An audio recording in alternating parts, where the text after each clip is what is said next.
Yeah. hmm it seems that the judges are thinking that I'm going to use the county court system. Yeah. The same court that didn't give me any due process in 2011. Right. The same court that issued a dissolution of marriage without me receiving any due process. Right. The same court, yes, that prosecuted me on two different times. Yes. Once for attempting to contact the petitioners through Healthy Families of Cloud County. A second time for the two times of violating of the protection order in Sequim, Washington on December 31st of 2015. Yes. Now you're probably thinking you're going to get away with all this. You as a police and sheriff's department will never be going to prison for this because they just don't put sheriffs and police officers in prison. They don't do it. See, there's this mythological belief among those in law enforcement. Yes. It's kind of like an old wives' tale. Yeah. You were told that when you became employed in the police department, that you never go to prison. That in this county, we never put them in prison. That there's no way that I have the right to sue you for the criminal, yes, conspiracy against me and my family, yes, and then the injury that my son Bishop has experienced, yes, because of tackling an individual during a football game. Now, this idea that police and sheriffs can't go to prison, yeah, I'm going to dispel, yes, the mythological belief of that. And for those that are in the police department that they were told, yes, I don't really care how long you've been employed there. In fact, I don't care if you're a volunteer, yes, if you're the retired chief of police. If you have any knowledge of this crime, I'm going to have you prosecuted for criminal conspiracy, yes, treason, kidnapping, accessory. Now, maybe you need to reevaluate right now what you really believe about the police not being able to go to prison. Well, somehow somebody, yes, told you a lie that they never put the police in prison because you just never go to put, well, it just doesn't happen. Now, a lot of those in other police departments, yeah, they'll find out it happens. I'm that American that's going to make sure that you never ever believe that that would never happen. So you have no fear of the law. Yes. And when you don't fear the law, you don't believe that the law applies to you. Yes. It's kind of like saying, well, we live here, and the laws of the United States are not applicable to the employees of the local government because that's what you believe. You actually believe that the federal laws of the United States of America have no applicability to the employees. Now, I'm going to make sure, yes, that you understand that all federal laws do apply to those that are in police departments. You understand that? That's what I'm going to do.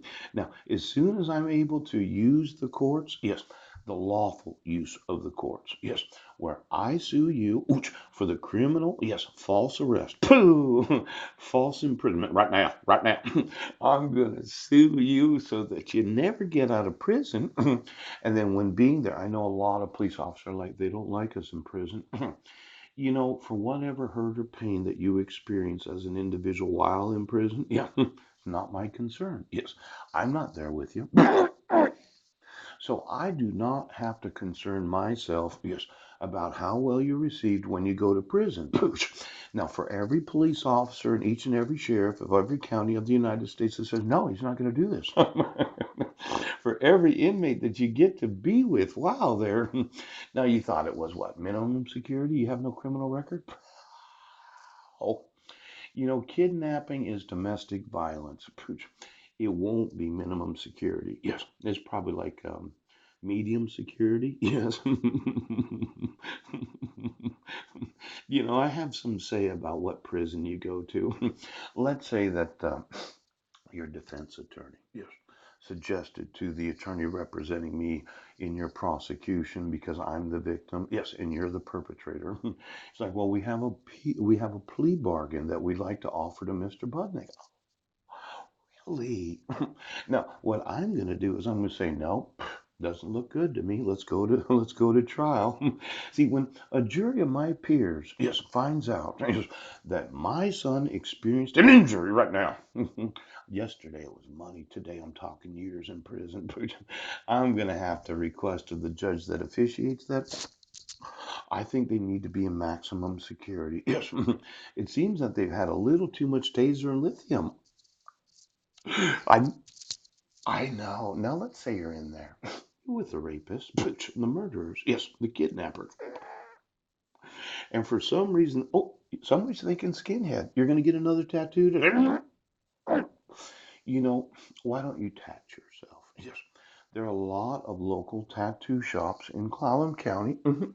In fact, I just got out the Port Angeles Regional Business Directory and Visitor 2019. Now, for all of you that know that I'm going to have you prosecuted, oh, Hagwood, Board of Directors of the Regional Chamber of Commerce. Could you get me all the business owners in the Chamber of Commerce in Clallam County? Because, a lot of them have been paying protection money to the police department. Now, who's this? Peninsula Daily News. Oh, Terry Ward, Steve Perry, Aaron Kennedy, and Laura Foster. Ooh, for all of those in the employment right now, I'd like to know the ownership of. Oh, look at this, the board of directors. Jeff Allen, ooh, First Security Bank.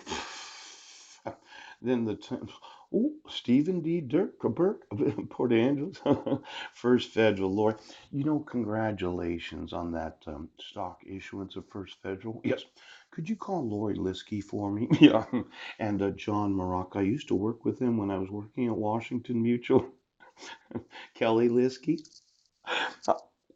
Luxmy Love, you love. Lori, yes, I'd like to know the stock ownership of the First Federal right now in Port Town.